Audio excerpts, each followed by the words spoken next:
Flames shot out from Karen's Tesla, lighting up the quiet suburban street like a 4th of July show gone wrong. The car alarm screamed, the headlights flickered, and somewhere in the chaos I could hear her yelling, "My name, you did this." I just stood on my porch, coffee mug in hand, watching the sparks dance. The smell of burnt plastic and karma mixed perfectly in the night air. But let me back up for a second. This didn't happen out of nowhere. For weeks, my electricity bill had doubled, even though I barely used the AC. Turns out my neighbor, the self-proclaimed eco-saint of our HOA, had been sneaking into my yard every night to charge her Tesla from my outlet. And when the HOA refused to do anything about it, I decided to handle it my own way, one wire at a time. Before we dive into how this little science project went down, tell me in the comments where you're watching from and what time it is there, and hit subscribe, because trust me, this one's going to get shocking. Maplewood Estates was supposed to be peaceful, tree-lined streets, manicured lawns, kids riding bikes, and retirees waving from porches.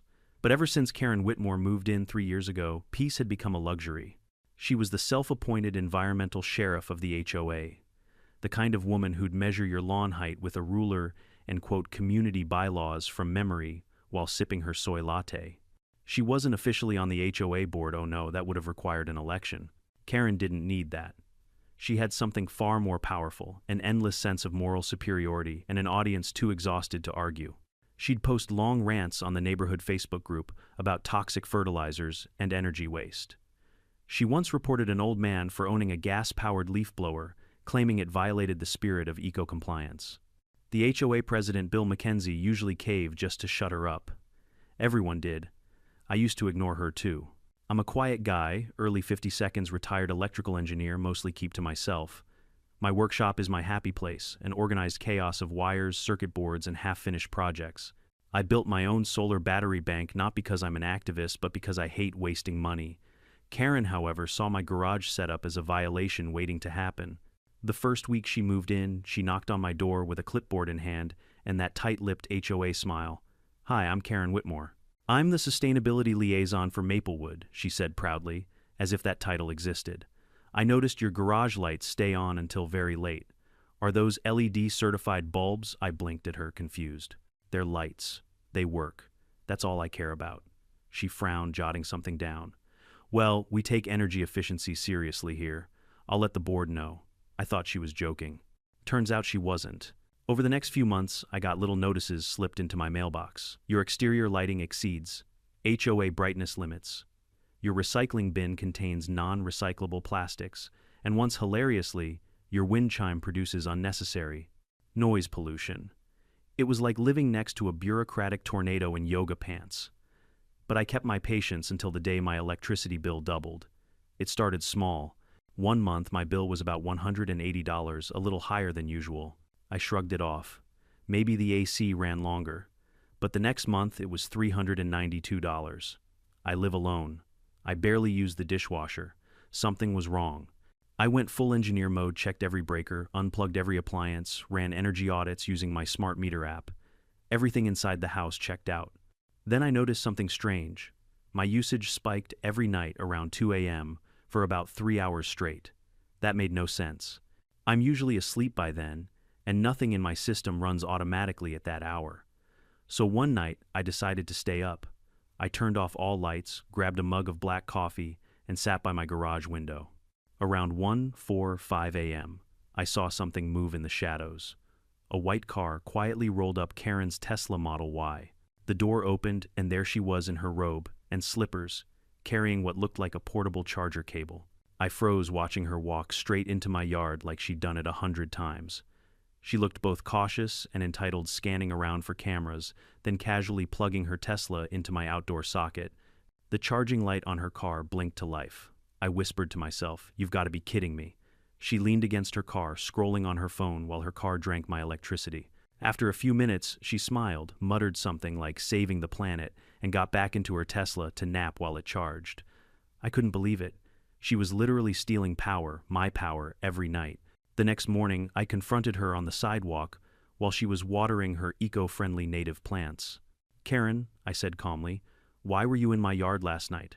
Her eyes widened, then narrowed into that fake innocent glare. "Excuse me, I saw you.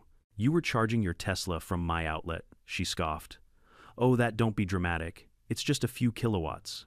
The HOA covers community energy sharing, We're supposed to help each other be sustainable. I laughed. Community energy sharing, that's my private socket on my private wall behind my private fence. She crossed her arms. You sound awfully selfish for someone who claims to care about technology. You know the world won't change if people like you hoard energy. That was classic Karen logic, make theft sound like a noble act. I reported the incident to the HOA the next day. The board, of course, was useless. They sent me a generic response. We appreciate your concern, but this seems to be a minor misunderstanding between neighbors. Please resolve it amicably. Amicably, right. Tell that to my $400 bill. I asked for a meeting. During it, Karen showed up with a binder full of nonsense printouts of environmental reports, pictures of solar farms, and quotes about collective sustainability. She even had the nerve to claim that my house was benefiting from her presence since her Tesla represents progress. The HOA president sighed. Maybe you two can work this out privately, Karen smiled sweetly. Of course. I'll make sure he understands our community values. I understood perfectly. The HOA wouldn't lift a finger. Karen could steal power, and they'd call it green sharing. That night I sat in my garage, staring at my workbench, covered in wires and spare parts. My engineering brain was buzzing. If she wanted electricity so badly, maybe it was time she got a taste of real power. I started sketching on a notepad, a small modification to my exterior socket. Nothing dangerous, just educational. A voltage feedback circuit. It would remain dormant unless someone drew an unusually high current like a Tesla charger. When that happened, the circuit would overload itself just enough to trip every smart system in her car. Safe for humans. Fatal for smug electric vehicles. I smiled. Let's call it poetic justice, the green way. But first I needed proof. I set up a hidden camera under the eaves near the outlet. The next few nights, she came back like clockwork, 1:47 a.m. every time. She'd park quietly, plug in charge for hours, and sneak back home before sunrise. The footage was gold, crystal clear, time-stamped, undeniable. I had her. Still, I decided to wait one more night before taking action. I wanted her to feel confident, predictable, like a lab rat who thinks the cheese is free, because the next time she plugged in, the only thing she'd be charging was her lesson. I watched the footage 3 times before my hands stopped shaking. In the glow of the monitor, time moved like molasses. There she was, Karen Whitmore robe, fluttering slippers silent on the grass. The queen of moral outrage sneaking into my yard at 1:47 a.m. on the dot. She fumbled with a cable from a little case she smuggled in, glanced left and right, as if the moon itself might tattle on her, and then plugged into my outlet like it was an extension of her entitlement. The timestamp blinked. The charging indicator on the Tesla lit up. She sat in the driver's seat, face bathed in phone light, scrolling through whatever virtue sign-up form made her feel like a saint. The car hummed. My bill spiked. The next morning she smiled at me over the hedge as if nothing happened. I kept rewinding, searching for a clue I could use in a polite conversation, maybe a nervous twitch, a muttered excuse, anything. Instead, I found the audacity I'd always suspected, and the kind of reckless hypocrisy that could only belong to someone who thought rules were suggestions for other people. That night when I called the HOA office, I tried to play it cool. I have footage showing someone accessing my outdoor outlet and charging their vehicle. I said, letting the word footage hang between us like a gavel. The woman who answered was pleasant and practiced the kind of voice you get when you answer AM radio ads. She offered the prepared response I'd already expected. We'll note it in the file. Please keep lines of communication open. Lines of communication. Right. I'd reported graffiti, mailbox, vandalism, and a suspiciously planted rosemary shrub that turned out to be invasive, all of which got the same refrain. We'll note it. Only Karen's filings ever resulted in action. So I did the thing my wife used to call dramatic, and my old colleagues called pragmatic. I made a spreadsheet. Weeks of electricity usage, timestamps camera, captures neighbors' anecdotes. I plotted patterns and circled 1:47 a.m. in angry red. I printed the footage stills and slipped them into a manila folder. It felt absurd to prepare a case against someone who wore hemp and virtue like armor, but absurdity is a poor deterrent for hypocrisy. I sat on my porch that Saturday evening with my folder and a cup of coffee turned tepid by worry and indignation. Maplewood's quiet folded around me, sprinklers hissed in the distance, a dog barked once and then again, and then was shushed by a stern, polite neighbor. Children's bicycles lay abandoned on lawns, like small, colorful accusations of normalcy. Then the neighborly chatter started. Linda from 2 houses down leaned over the fence with a grin that made her eyes disappear. We all saw you confronting her last week, she said. Bold of you, really. Behind her, she held up a smartphone showing a gossip thread. Our little HOA group had turned into a circus, and Karen was the ringmaster complaining about its peanuts. You should be careful, she warned, lowering her voice. Not everyone likes being called out. They call her the Sustainability Squad, like it's a fan club. Her smile turned sour. But between us, we're tired of the lectures. And we're tired of paying for someone else's juice. Her words were a balm. The community had been quietly seething for months. People complained about her calling out a kid for leaving a ball on the common green, about her sending passive-aggressive notes about patio furniture, colors about the little humiliations that pile up until a person feels like a target. I walked the neighborhood that afternoon and collected stories like shells on the beach. Mrs. Park said Karen had once run a private audit of the block's recycling bins and scolded a single mother for putting bread in the wrong container. Tom, who runs the lawn service, told me Karen once refused him work because his mower ran on gas. He shrugged and said, "She's got money, she's got time, she's got opinions. Now she had energy too, mine." The moral calculus was complicated. I'm a retired electrical engineer. I know how power flows and how people behave when they assume rules are for everyone else. I also know how desperate civic institutions can be when the optics don't favor them. I could have called the police.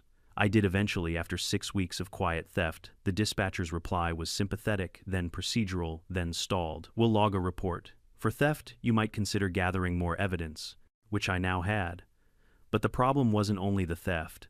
It was the idea that someone could quietly victimize neighbors while loudly performing righteousness. The HOA would bury a complaint from a private citizen the way it buries inconvenient emails under more important agendas like flower bed color variants and update to the community garden guidelines. I'd seen it happen. Nothing rattled their inertia like a well-prepared presentation, and I was putting one together. I thought about my options. A public shaming social media and the neighborhood group would work, but it would also expose a lot of petty grudges and could spiral into ugliness.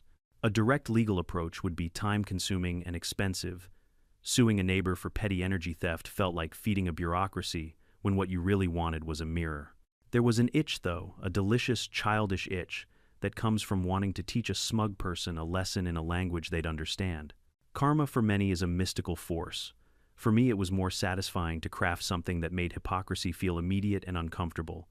But I also had lines I wouldn't cross. I am not a vindictive person by nature. I'll tinker, prank, and outmaneuver, but I have always respected two things: people's safety and the law. Whatever I did had to be humane, non-harmful, and non-destructive to anyone but her sense of infallibility.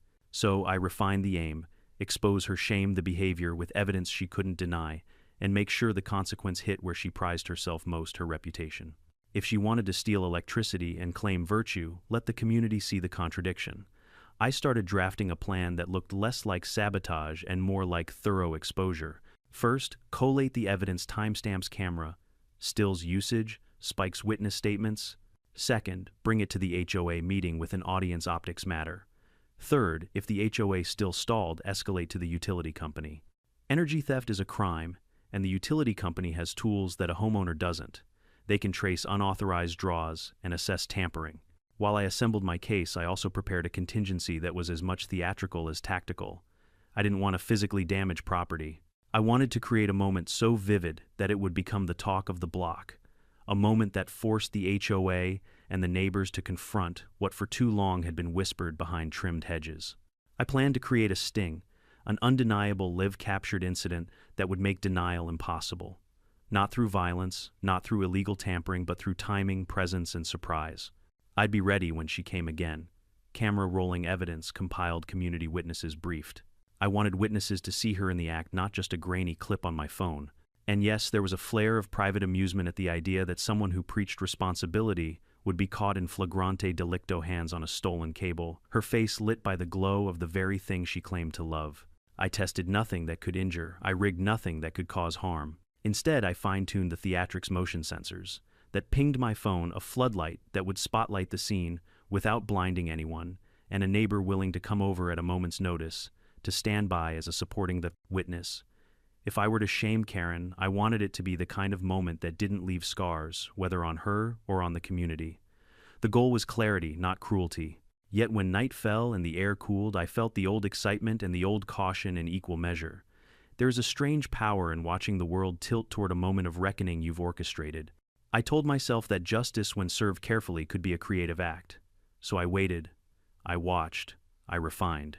The lines on my notepad multiplied timestamps, neighbor contact numbers, a list of what to say at the HOA meeting. The camera's red recording light blinked like a tiny heartbeat. And when the neighborly clock struck 1:47 a.m., I was ready to see whether entitlement could withstand the glaring light of accountability. That night I sat alone in my garage, the soft hum of my soldering station filling the silence. The monitor on my workbench replayed Karen's nightly routine, her Tesla gliding up like a silent predator, headlights off, plugging into my outlet with the precision of a professional thief. I'd spent my whole career as an electrical engineer, designing circuits to make life safer and easier. That night I decided to design one to make it smarter. Not dangerous. Never dangerous. Just enough to turn a thief's convenience into a headache she'd never forget. I grabbed my old toolbox, brushed off the dust, and pulled out the essentials: a circuit breaker, a relay switch, and an inline resistor that could choke power when overloaded.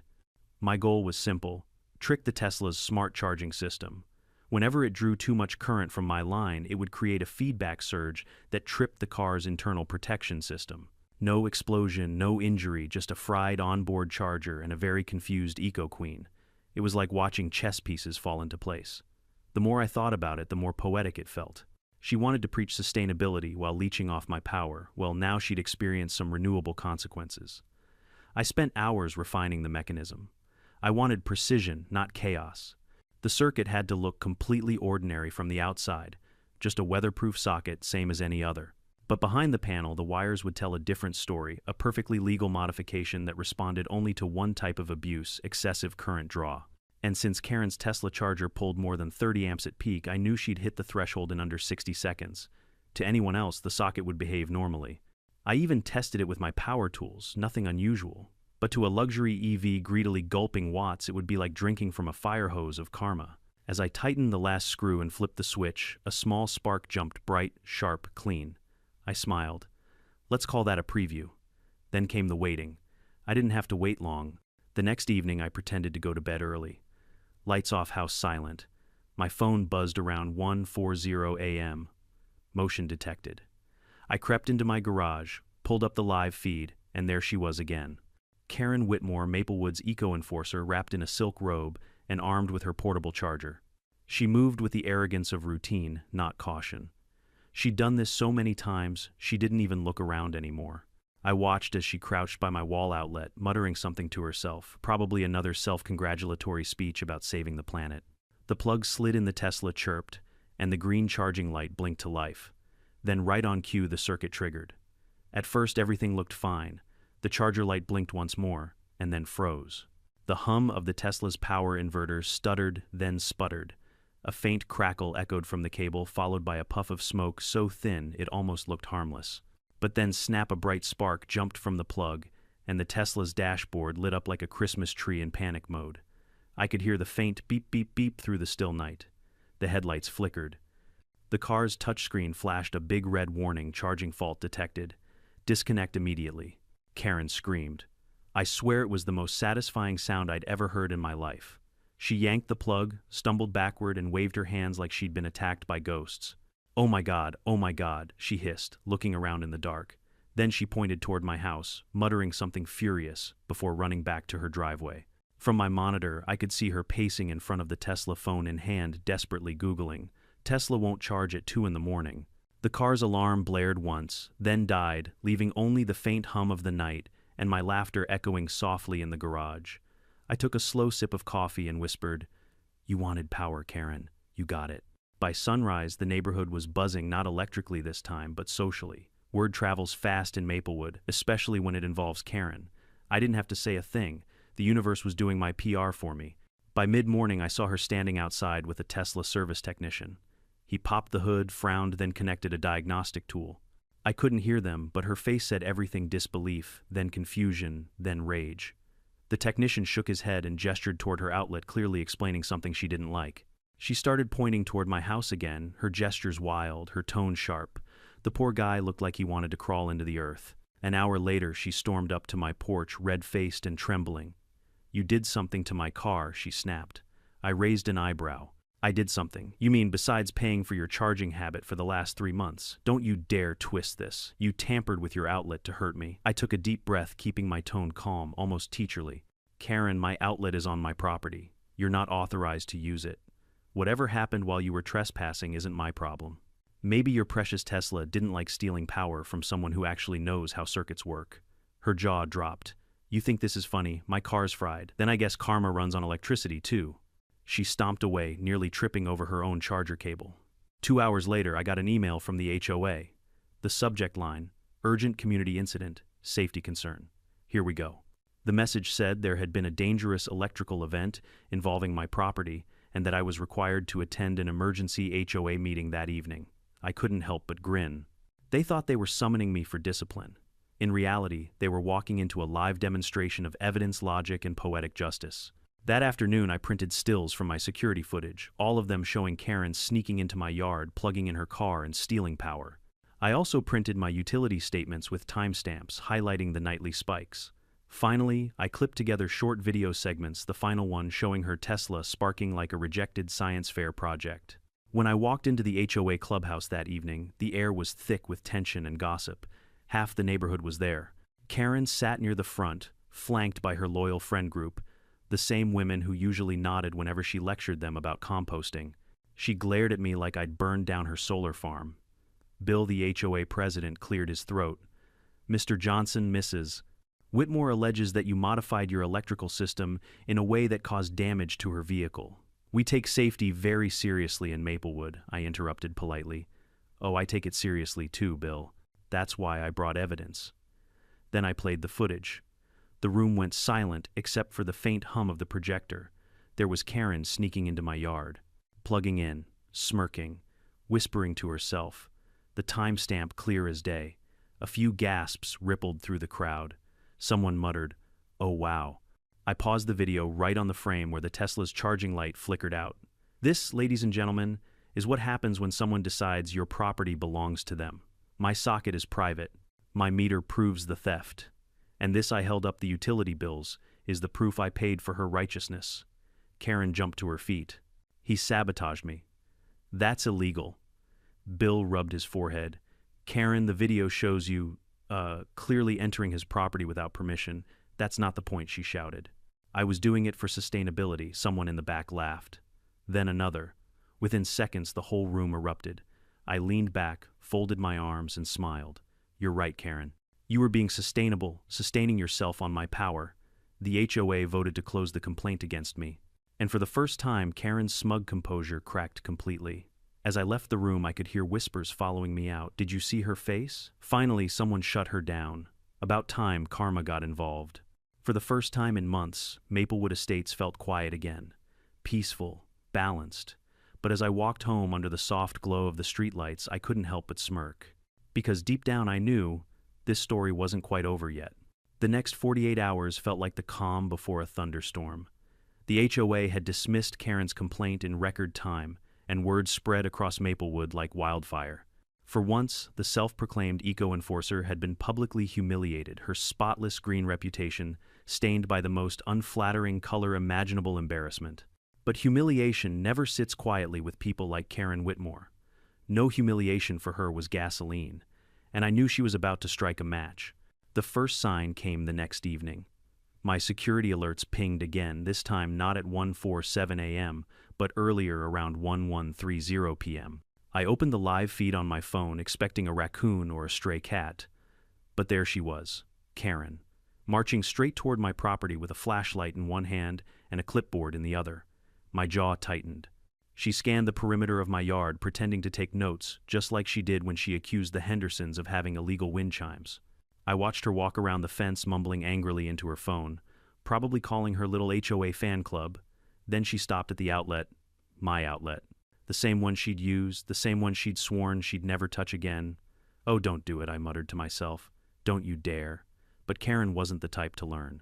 She crouched down, opened her case, and pulled out a new, heavy-duty Tesla charger adapter. She was clearly trying to prove something, maybe that I'd sabotaged community power. Or maybe deep down she couldn't resist the urge to feel victorious again. Either way, I was about to get front row seats to the most electrifying moment in Maplewood history. I started recording.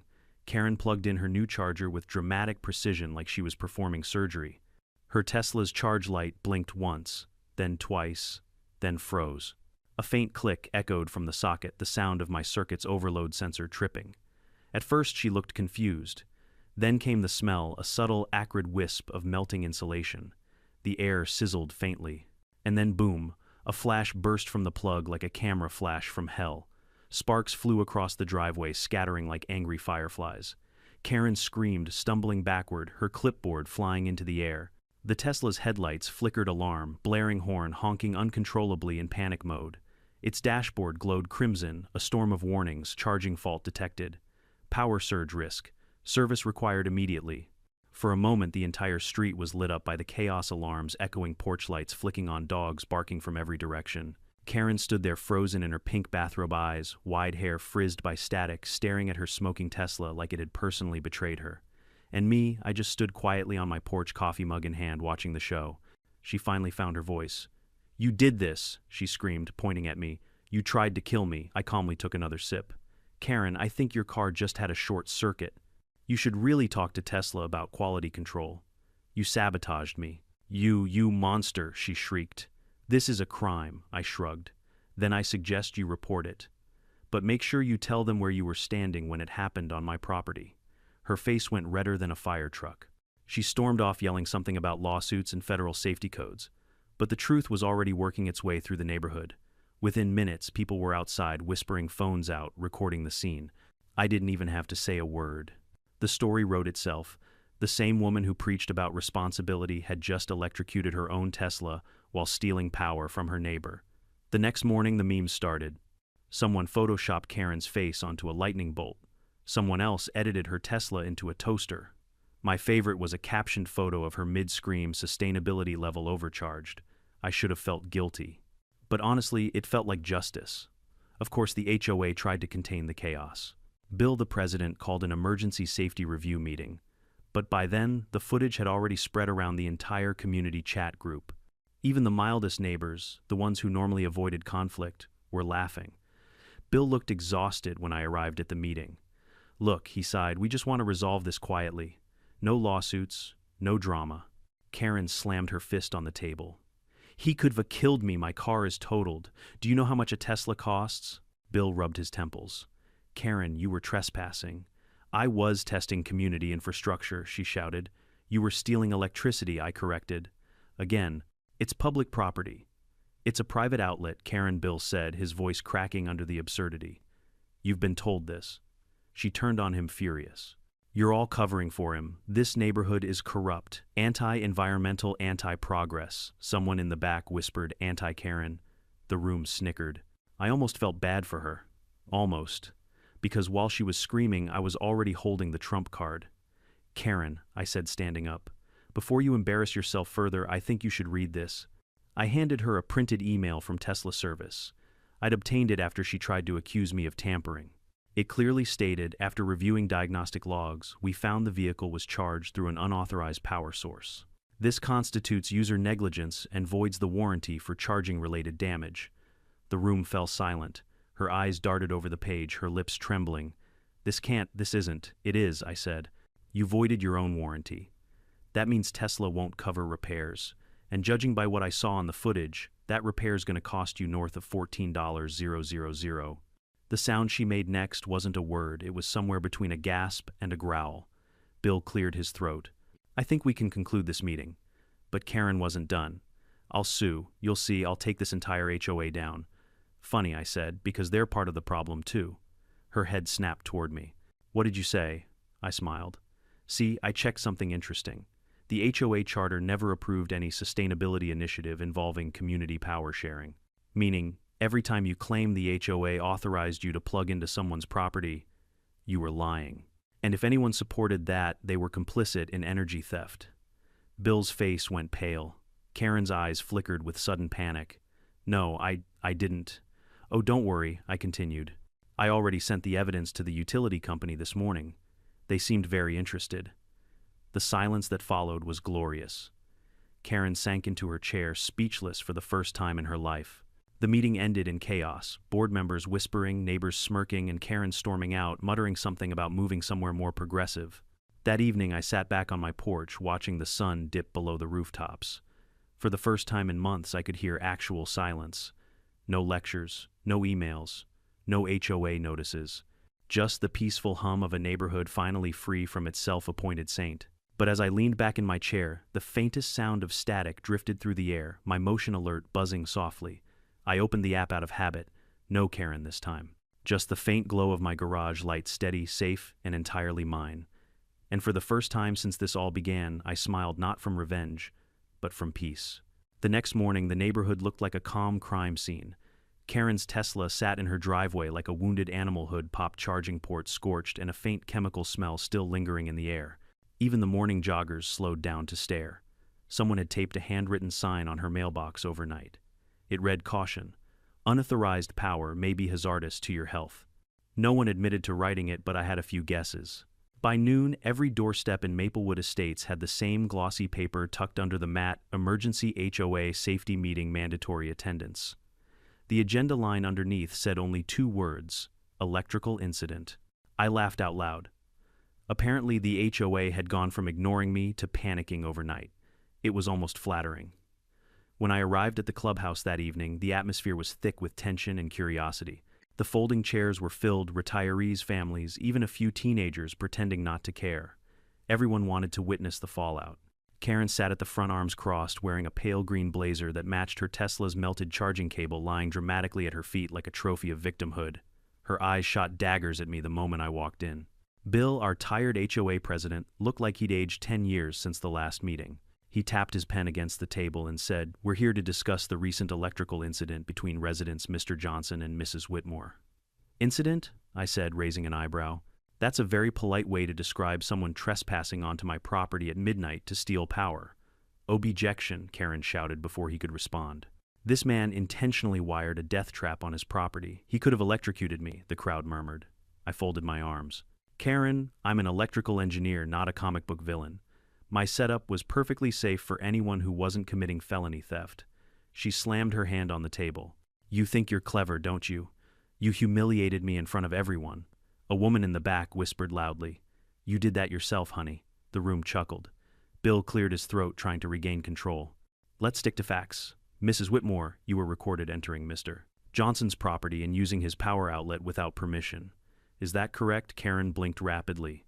"It was a community resource. I was leading our sustainability program, which doesn't exist," I interjected, handing Bill a printed copy of the HOA charter. "There's no sustainability clause or green energy committee. She made it up." Bill flipped through the pages, frowned, and nodded. "He's right. There's no such authorization." A ripple of laughter swept the room. Karen's cheeks went scarlet. "But he still sabotaged my car," she barked. "That's a felony." Tesla disagrees, I said, calmly pulling out another paper, the warranty void letter. "They ruled it was your fault. You used an unauthorized, unsafe power source. You fried your own car, Karen." Gasps filled the room. Someone actually clapped. Karen's mouth opened and closed, but no words came out. I turned to Bill. "Now I'd like to submit a counter-complaint. Not only for trespassing, but for months of unauthorized utility use. I've documented over $1, 200 inches, excess power consumption. That's theft." Bill looked uncomfortable. Let's not escalate this into legal territory just yet." "Why not?" I said, smiling. "It already is. The utility company contacted me this morning. They've confirmed repeated unauthorized power draws from my meter. They're filing a report. Apparently, energy theft is a state offense." That silenced the room. Even the air conditioner seemed to stop humming. Karen looked around, desperate for support. "You people can't be serious. I was trying to help this neighborhood. I'm the only one who cares about the environment." Linda, from 2 houses down, stood up. "Karen, caring about the environment doesn't mean stealing from your neighbors." Another neighbor chimed in, "Or writing fake violation notices." "Oh, and harassing kids about recycling," added Mr. Park. "You told my granddaughter she was killing dolphins because she used a straw." A few people actually booed. Karen's composure cracked. She looked at me, voice trembling. "You've turned everyone against me." I shrugged. "No, Karen. You did that all by yourself. I just plugged the truth into the outlet." That line got a laugh so loud the ceiling tiles trembled. Bill sighed heavily. "All right. The board has reviewed the evidence. Mr. Johnson's property modification was legal and safe. Mrs. Whitmore's repeated trespassing and unauthorized use of private utilities constitute a violation of Section 4B, personal property infringement. He looked at her sympathetically. Karen, we're issuing a fine of $2,000 and a 6-month suspension of HOA privileges. What? She screeched. You can't suspend me. I am the HOA. Bill rubbed his temples. No, Karen, you're just loud. The meeting adjourned amid half-suppressed laughter. Karen stormed out, slamming the door so hard the lights flickered. I lingered a few minutes longer, chatting with neighbors who suddenly found me more approachable than ever. It was amazing how quickly people shift when the local tyrant falls. They asked me for electrical tips, advice on home solar systems. One even joked about installing Karen-proof outlets. By the next morning, word had spread beyond Maplewood. Local gossip blogs had picked it up. Eco-HOA leaders Tesla freed after power theft incident. The comments were merciless. Someone posted, looks like karma runs on 240 volts. Another said, finally, an HOA story with a happy ending. For the next few days, Karen kept her blinds closed and her car under a tarp. She stopped walking, her dog stopped patrolling for violations, stopped existing as the self-appointed conscience of Maplewood, but silence only lasts so long. 1 week later, a certified letter arrived in my mailbox, a small claims lawsuit. Karen was suing me for damages to her Tesla, emotional distress, and defamation. I almost laughed coffee through my nose. 2 weeks later, we were in county court. She walked in wearing a beige suit, 2 sizes too confident. Her attorney looked like a man who regretted every career decision that led him here. When the judge asked for my side, I calmly handed over my evidence, timestamps, videos, HOA rulings, the Tesla report. The judge watched the footage twice, then looked at Karen. Mrs. Whitmore, you entered this man's property without consent. I was performing a community service, she stammered. The judge's eyebrow twitched. By charging your personal vehicle from his home, she opened her mouth, then closed it. Case dismissed. She was ordered to pay court fees. The look on her face when the gavel came down could have powered a small city. When I left the courthouse, half the neighborhood was waiting outside. Someone had brought donuts. Linda handed me a coffee and said, to poetic justice and to never letting a Karen near your outlet again. The HOA tried to restore order, but it was too late. Karen's fall from grace was the talk of every barbecue, every walking group, every morning coffee chat. She'd gone from Maplewood's sustainability ambassador to the power thief. And the best part, she'd done it all to herself. That night, I sat on my porch again, watching the sunset flicker through the maple trees. I plugged in my own electric mower, perfectly within code, perfectly on my own dime, and smiled. Across the street, Karen's house was dark. Her Tesla was gone towed earlier that day for repairs she couldn't afford. Maybe now I thought the neighborhood could finally breathe. But part of me knew people like Karen don't vanish. They recharge. And something told me she wasn't quite done yet. For a few peaceful weeks, Maplewood Estates felt almost normal again. No midnight trespassing, no lectures about composting, no unsolicited HOA inspections. The air felt lighter. Neighbors actually waved at each other again, instead of pretending to check their mailboxes when Karen walked by. But as every seasoned homeowner knows, peace in an HOA neighborhood never lasts long. It started quietly. One morning I found a folded paper on my porch, typed unsigned. Enjoy your little victory, thief. The truth always comes out. The irony made me laugh. She was calling me the thief now. But what really caught my eye was the font. It was the exact one Karen used for all her HOA memos. Arial, narrow size, 11 bolded headings. Old habits die hard. I tossed it in the trash, assuming it was just the last sputter of her indignation. But over the next week, 3 more letters appeared, each nastier than the last. The second accused me of tampering with neighborhood utilities. The third claimed I'd illegally rewired my property to siphon energy from the grid. And the fourth was just one line: the county will come knocking soon. That one made me pause. See, threats are one thing. Bureaucratic threats are another. They meant Karen was trying to weaponize paperwork again, her favorite form of warfare. Sure enough, 2 days later, a white county vehicle rolled up in front of my house. Out stepped a man in a safety vest, clipboard in hand, looking uncomfortable. "Afternoon, sir," he said. "We received an anonymous complaint about illegal wiring and power redistribution." I smiled grimly. "Let me guess, from a woman who drives a Tesla, wears too much perfume, and can't mind her own business." He smirked, clearly aware of who I meant. "We can't discuss that, sir. Just need to take a quick look." "Be my guest," I said, leading him around the side of the house. He inspected the outlet, the infamous one. I explained the modification in detail, a perfectly legal circuit with built-in overload protection. Nothing dangerous, nothing non-compliant. I even showed him the documentation from my manufacturer. When he was done, he looked almost disappointed that he couldn't find anything wrong. "Everything checks out," he said, signing off the form. "Honestly, whoever filed this report wasted our time. Happens a lot around here. Some neighborhoods get passionate." "Try pathological," I said. He laughed, handed me a copy of the report, and left. But I wasn't laughing. I knew Karen wasn't done. This wasn't just revenge, this was her trying to reset control, and that's when I decided it was time to end this. For good. I started digging. Not in my yard, in the HOA archives. Most people don't realize that HOA records are public to residents, and Karen had left a paper trail as long as the interstate. Every complaint, every policy suggestion, every personal note disguised as official communication, all of it was logged. It didn't take long to find what I needed. Among the records was a file labeled Community Sustainability Fund. Supposedly, it was an HOA initiative that Karen had set up to promote clean energy programs. She'd been collecting small voluntary donations from residents for over a year, 10 or 20 bucks here and there, claiming it would go toward community solar panels and green grants. There was only one problem: no such fund was ever authorized by the HOA board. And according to the treasurer's spreadsheet, all the money had been dispersed to one account, hers. Bingo. I nearly dropped my coffee. Karen hadn't just been stealing electricity, she'd been running a fake environmental fund right under the HOA's nose. So I called Linda, my favorite neighborhood gossip and unofficial information broker. Within an hour, the news was circulating faster than wildfire. By sundown, everyone knew. The next day, I filed a formal request for an HOA audit. Bill, our weary president, called me within minutes.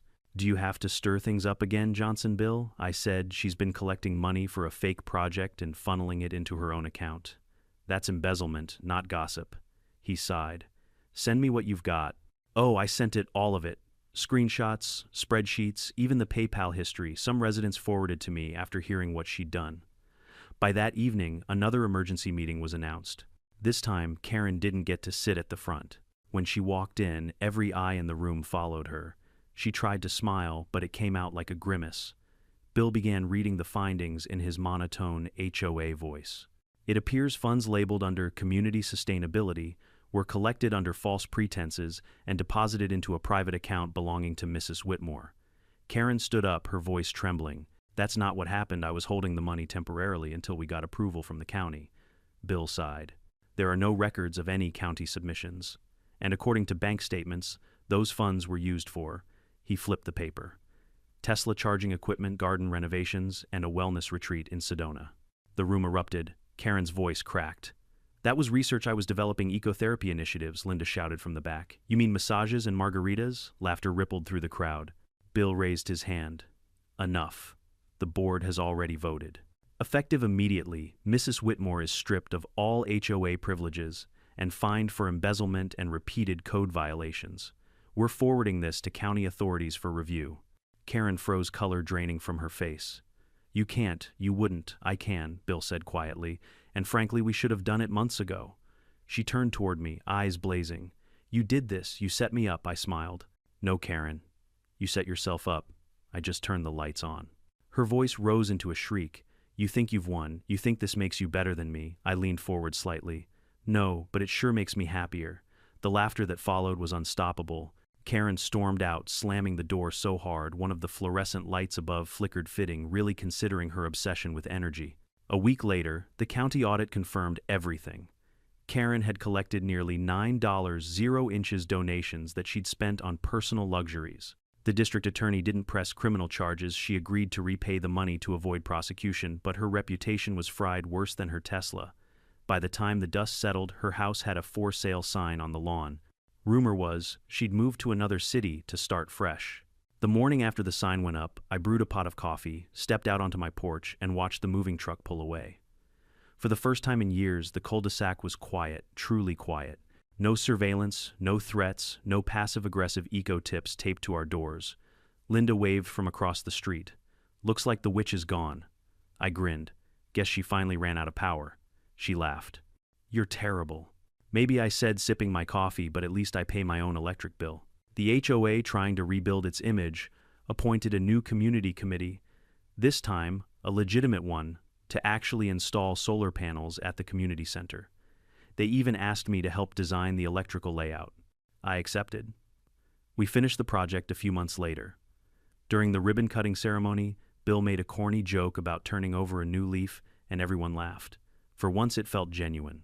As we flipped the switch and the solar array hummed to life, I thought about Karen wherever she was, probably lecturing a new batch of poor souls about shared sustainability. I didn't hate her, not anymore. People like her burn themselves out, eventually consumed by their own self-importance. But I'll admit, every time I plug in my new lawnmower, I still glance at that old outlet and smile. Because that's where the balance of power was restored. It's funny how a single outlet can change the energy of an entire neighborhood, literally and figuratively. Months passed after Karen's dramatic exit, and Maplewood Estates began to feel like a different world. No more unsolicited HOA emails, no more 3 a.m. power-saving tips, no more tense stares over hedge heights or lawn fertilizer. For the first time in years, our little community finally exhaled. The silence felt like freedom. I'd wake up early, brew my coffee, and step onto the porch to watch the sunrise hit the maple trees that gave the place its name. The morning air carried birdsong instead of complaint echoes. People waved when they walked by. Even the HOA meetings, which used to feel like courtroom battles, now ended with laughter and snacks. And yet every time I passed the old power outlet by the side of my garage, I'd smile to myself. Not because of revenge, that part was long over, but because that small patch of wall reminded me of something bigger the moment the entire neighborhood decided to stop living under one person's control. Bill, our worn-out HOA president, had resigned a few weeks after Karen left. He said he'd had enough drama to power a city. I didn't blame him. The new board was led by Linda and a few practical neighbors who cared more about keeping the lawns tidy than running people's lives. They asked me to join as a technical consultant for energy projects, not an officer, thank God, just the guy they could call when a fuse blew or a committee got ambitious about light bulbs. The first project under the new leadership was small but symbolic solar-powered community lamps along the walking trail, a real sustainability project with transparent budgeting and volunteer labor. No egos, no fake titles, no secret funds, just people working together.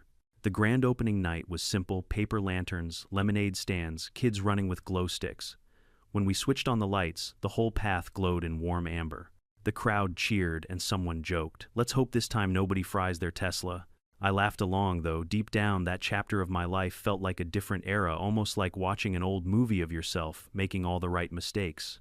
A week later, while cleaning out the garage, I found the folder, the one with all the evidence from the Great Power War. Old screenshots, energy charts, HOA notices, even a still photo of Karen mid-scream beside her sparking car.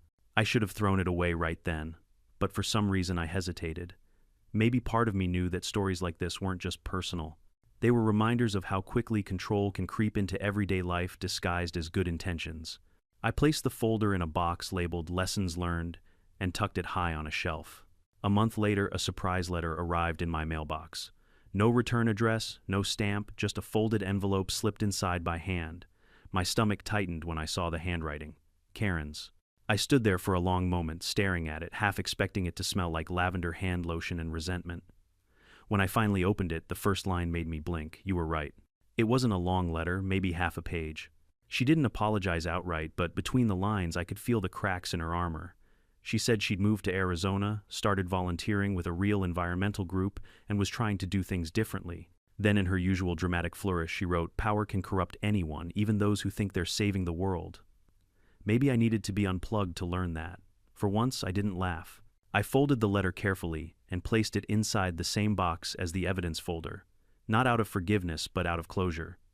People don't change easily. But maybe, just maybe, Karen had learned that righteousness without humility is just arrogance in disguise. Spring came early that year. Maplewood was alive again, garden parties, potlucks, even a neighborhood barbecue hosted on my driveway. The same neighbors who once avoided eye contact now leaned on my fence, swapping stories about kids' work and the legend of Tesla Karen. It had become local folklore, told half as a joke, half as a warning. Linda would always finish it with the same line, "And that, kids, is why you never steal power from an engineer." The laughter that followed wasn't cruel, it was communal, healing. Later that night, as the party died down and the smell of charcoal faded, I sat on my porch with a beer staring at the quiet street. I thought about everything that had happened, the absurdity, the anger, the sparks, the laughter, the lessons. When I first caught Karen stealing electricity, I wanted justice. What I didn't realize was that the real power I needed wasn't in circuits or wires, it was in boundaries. Because in life, energy isn't just electricity, it's time, patience, kindness. If you let people drain it without consequence, sooner or later you'll find yourself empty. Setting boundaries isn't cruelty, it's self-respect. And maybe that's the real story here, not about revenge or HOA drama, but about reclaiming your peace when someone tries to take it. The next morning I installed a new sign above the infamous outlet. Nothing fancy, just a small metal plaque that read, "Private power, respect the current." It made me smile every time I saw it. Neighbors loved it too. Some asked where they could get one for their own homes. It became a running joke, "Respect the current," turned into Maplewood's unofficial motto. Someone even printed it on coffee mugs for the HOA fundraiser. That's when I realized sometimes revenge doesn't destroy, it transforms. It sparks something bigger. Karen's downfall had accidentally inspired a whole community to get better, to be more transparent, kinder, less self-righteous. And ironically, that was probably the kind of change she always claimed to want. She just never understood it couldn't come from control, only connection. A few weeks later, I got a package in the mail. Inside was a small, solar-powered desk lamp and a note written in neat, careful handwriting to Mr. Johnson, from one power enthusiast to another. "Consider this piece, not penance." KW, I laughed, shaking my head. Maybe it was genuine. Maybe it was her way of saying she finally learned the difference between taking energy and creating it. Either way, it felt like the last jolt of closure I needed. I placed the lamp on my desk.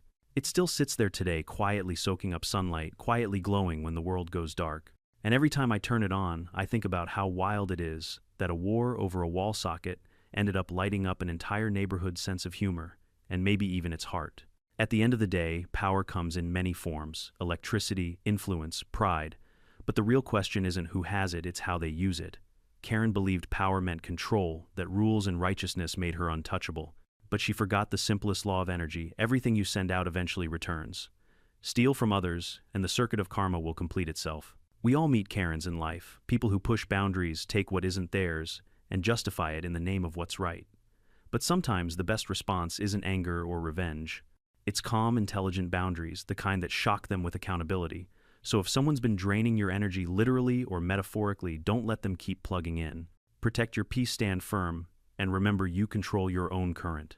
Now, I'd love to hear your thoughts. What would you have done in my place? Comment below, let me know where you're watching from. And don't forget to subscribe for more HOA stories where justice always finds a way to stay grounded. Because in this neighborhood, karma's just another kind of electricity, and trust me, it never forgets to charge.